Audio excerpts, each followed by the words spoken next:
Hey, what's up, everyone? Morey here, and today we're going to be doing a sprinting mechanics breakdown on Justin Gatlin, primarily because of two things that he does. One is within the block start and how he stays very rounded as he's accelerating, which is typically something that we don't see taught.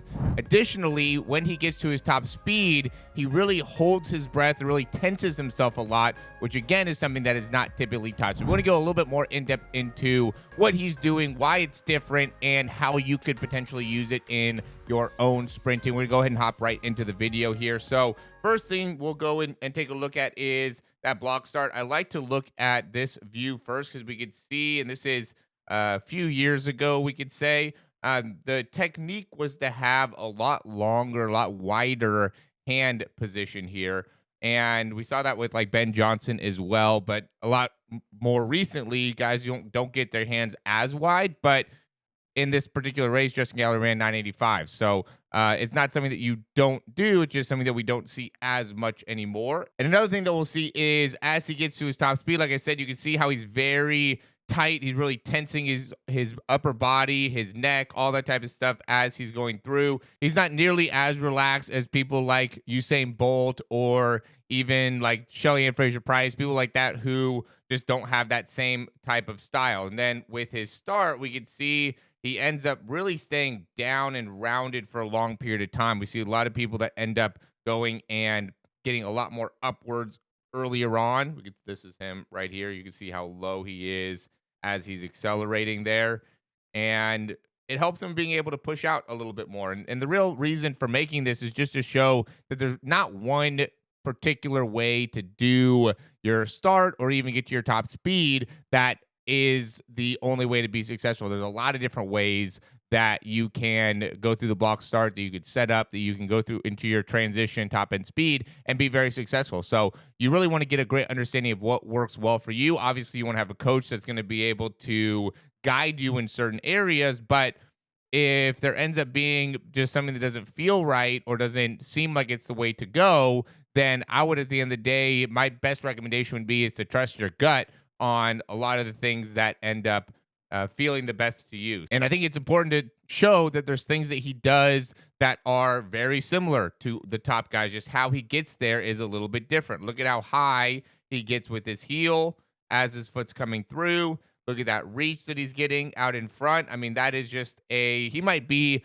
one of the best when it comes to front side mechanics, when how well he gets that leg through and then generates force down into the ground. And we also see him, this is a little bit before he raced against Noah Lyles when Noah Lyles was a little bit younger. This is something that I've been, I guess, struggling with as a coach, and I'd love to get your guys' feedback down below when it comes to the foot strike and what has worked best for you, because we see when he's going through, like on the right side, he is landing a lot more towards the front part of the foot, but we can see the heel is a little bit more turned in, right? And he's also a little bit more on, I would say, the outside part of the foot there, definitely on the left side. This is more flat where we could see the heel facing straight back. But everybody, I think, ends up getting to a position where you end up going into some degree of pronation, but being able to maintain that forward position. I like to cue people to be landing a little bit more towards the inside part of the foot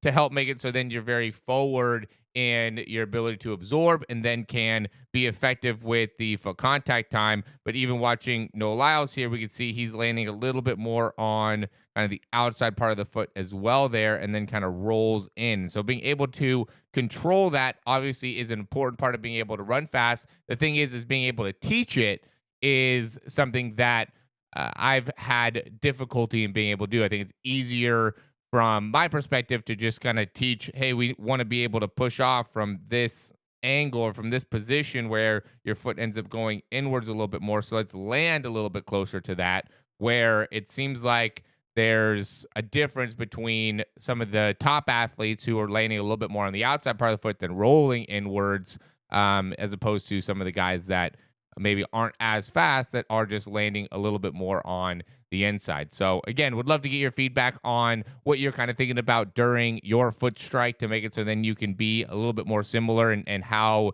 that's ended up impacting your own ability to run faster and also generate more force in the ground. Because at the end of the day, that's the goal here is we're trying to figure out how can we generate more force in the ground. Again, we can see with Justin Gatlin how much he's really pushing as he's finishing there.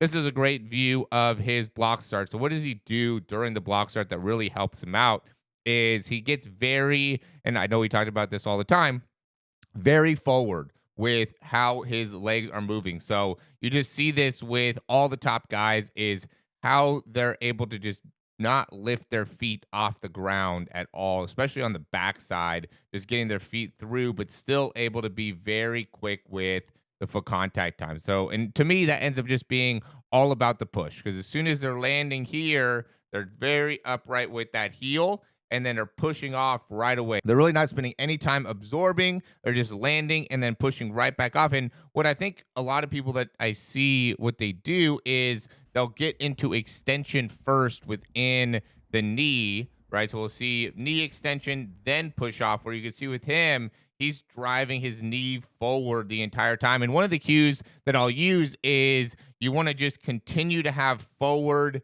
knee movement because there'll be sometimes where, again, I'll see athletes that as they get here, they're almost pushing their knee back and up rather than continuing to get forward knee movement. So I'm just always figuring out and trying to find different ways of being able to essentially accomplish the same thing. And just focusing on different body parts, I think makes it a little bit easier to make it so then you can continue to develop within like your block start, your acceleration. And you could really make the argument that he gets up within his feet pretty early here in terms of how he's starting to get a little bit higher on the backside pretty early on. But that's how he is able to maintain such a forward lean within the spine. So that's what's, I would say, different with him is he's going to get into higher backside mechanics, higher heel recovery earlier, but maintain a more forward lean in the spine, where we'll see guys like a Usain Bolt, even, I mean, DK Metcalf is a very extreme example of somebody who's going to start getting very high within his knees very early on. So really emphasize the front side and getting higher there and start to therefore get upwards in the spine earlier. So again, you could also watch like a Usain Bolt video is going to also show you that type of thing. So and we have a example of that here if you want to check that out. But as always, guys, thanks for watching. I think the two main things that you really wanted to see here was one, being able to stay rounded a little bit more for longer during that drive phase. And then as you get to your top speed, you don't have to necessarily 100% relax when you look at the different views from, again, Justin Gatlin, even Morey Screen here, who was a world record holder at a time. You can see how much he's pushing as well as he's getting through to the end. So there is a degree of really trying to push yourself hard, like you're doing a max effort squat or something like that, where you're really, pushing all your blood to your head, essentially, that makes it so then you can also run fast. Not that this is the only way, but it is a way to be able to run faster. I know for me personally, I'm definitely more on this side where I'm going to be pushing a lot harder as I get to the top speed. And I've had people tell me that I need to try to relax a little bit more, and it just doesn't lead to as good of speed when I do that. So as always, I hope this ends up being beneficial for you. If it is, go ahead and click that thumbs up down below, subscribe to the channel. If you have any questions, comments, or most importantly, recommendations, you can go ahead and leave those down below. And again, love to hear what your thought is on the foot strike and the foot contact and how to be able to maximize that. I think that that's a very important thing to distinguish within top athletes, and I'd love to be able to hear what you guys have to say on that. I know a lot of you guys have some great opinions on foot strike and how to be able to maximize that.